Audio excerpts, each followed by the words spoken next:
रायजोनि अननाय मोजां मोननाय आशीर्बादा बिपिएफजों हाग्रामा महिलारिजों आरो सुद्ध बसुमतारी सार बिथांजों थागोन होननानै जोङो फोथायनाय दं। उरखाव गोरा ब्रह्म बिथांनि बेसेन गोसा बिबुंथि। खुंथाइ सामलायनाया मोजां नङाब्ला मोननाय रायजोआबो गोमालांफिननो बारा गोबाव सम नाङा। प्रमद बर' बिथांजों फोथायजानाय आरो मोजां मोनजानाय राव बाथ्राफोरखौसो बुंबाय थादों प्रमद बर' सारा सानसे आंखौ सैथोखौनो बुंदोंमोन होनना गोसोखाङो। बे बाथ्राखौ बुंदों खौरां बिजोङाव चिरां जिल्लानि 34 नं सिडली उफ्रा बिसायख'थिनि थाखाय बिपिएफनि बिजाथि सुद्ध कुमार बसुमतारीखौ देरहासार खालामनो थाखाय एवारनेस हाबाफारियाव बाहागो लानानै बिटिसिनि कन्ट्रेक्टर एसोसिएशननि गाहाय नेहाथारि Bikram Daimaria.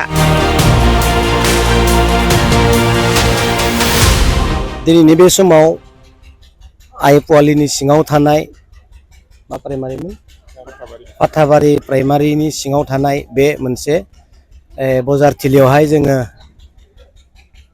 Election awareness programme रायजोफोरनि गेजेराव जोङो होनो फैदों आरो बेवहाय आं अरायबो बेखौनो बुंबाय थादों जे आं दिनै बेखौनो बुंगोन मानगोनां प्रमद बर' बिथाङा आंखौ बा बिक्रम दैमारिखौ सानसे फोथायनो हानाय खामानि राव बाथ्राफोरखौसो आं बुंगासिनो दङ।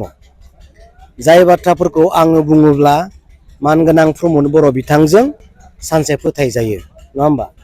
नंगौ खोथाखौसो आं दिनै बुंगासिनो दङ। गभर्नमेन्टआव मा जागासिनो दङ दिनै मानगोनां प्रमद बर'नि बिथांनि गभर्नमेन्टआ मा खालामगासिनो दङ बेफोरखौ सैथो खोथाजोंसो आं दिनै रायजोनो फोरमायगासिनो दं। जाय सैथो खोथाफोरखौ नुनानै मानगोनां प्रमद बर'आ निस्सय सानगोन बिक्रम दैमारि फंबाया थार खोथाखौनो बुंदोंमोन। बिथाङा थार खोथाखौनो रायजोनो फोरमायनानै सैथोखौ रायजोनि गेजेराव लाबोदोंमोन होननानै फोथायथों होननानैसो आं बेबायदि खोथाखौ बुंगासिनो दं। आं नंखाय खोथाखौ बुङाखै रायजोफोरनि सिगाङाव आं सैथो खोथाखौसो बुंदों। दा नैथियाव आं बुंगोन मानगोनां इउजि ब्रह्म सार बिथाङा बुंदों सासन बेबस्थाया मोजां नङाब्ला मोनखानाय रायजोआबो गोमालाङो नङा होमबा? बुंदोंना बिथाङा बुंदों सासन बेबस्थाया मोजां नङाब्ला मोनखानाय रायजोआबो गोमालाङो। मोनखानाय रायजोआव मा थायो?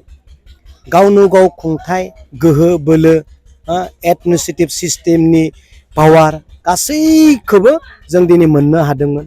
नाथाय मानगोनां इउजि ब्रह्मनि खुगानिफ्राय मोनसे बेसेन गोसा बाख्नायथाव आरो मानिनो गोनां मोनसे खोथा ओंखारदों जे सासन बेबस्थाया मोजां नङाब्ला मोनखानाय रायजोआबो गोमालाङो आरो गोमालांनो बारा गोबाव सम नाङा होनना बिथाङा बुङाखै होनबा?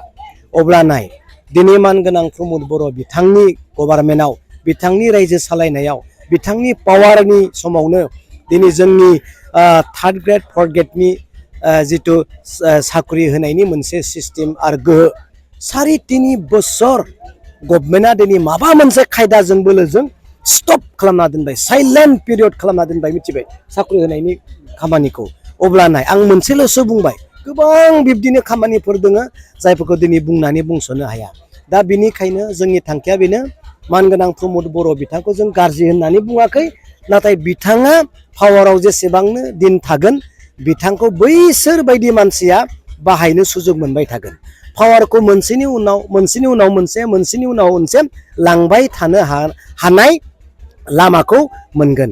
बेनिखायनो प्रमद बर' बिथांनि पावारखौ जोङो फोजोबथ'नानै साइडआव दोनथ'नानै जोङो मोनसे मोजां पावारखौ लाबोफिननो थाखाय मानगोनां हाग्रामा महिलारिनि अनगायै जा जेबो गैया। बिनिखायनो दिनै जों मानगोनां हाग्रामा महिलारिखौ देरहाहोफिननो थाखाय सरकाराव लाबोफिननो थाखाय जों दिनै रायजोनि गेजेराव बुंनो फैदों। जोङो खोथाजोंल' बुङा, जों उइथ एभिडेन्स एन्ड प्रुफ बेफोरखौ लानानैसो जों रायजोनि गेजेराव बेफोर खोथाखौ बुंगोन। आं आरो गोबां बुंबावनो सानाखै।